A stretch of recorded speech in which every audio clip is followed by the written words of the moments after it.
Assalamualaikum warahmatullahi wabarakatuh. Selamat pagi.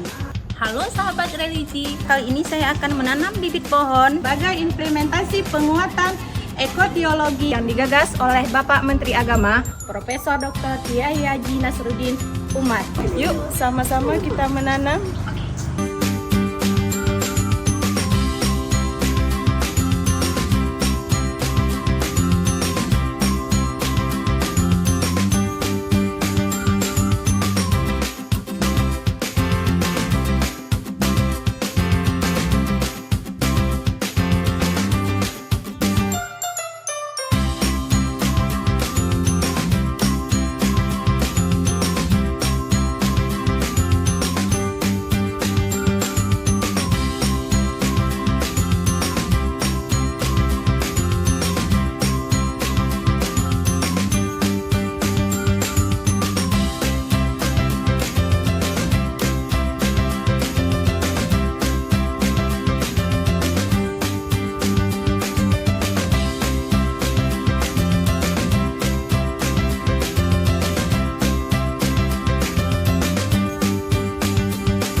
Kami dari MIN1 Kota Banda Aceh mengucapkan terima kasih yang sebesar-besarnya dan setinggi-tingginya kepada pemerintah Indonesia, Bapak Presiden, Bapak Menteri Agama, serta jajarannya dan seluruh pihak yang ikut terlibat dalam menyukseskan seluruh seleksi B3K tahun 2024, sehingga kami bisa menjadi bagian dari keluarga besar Kementerian Agama.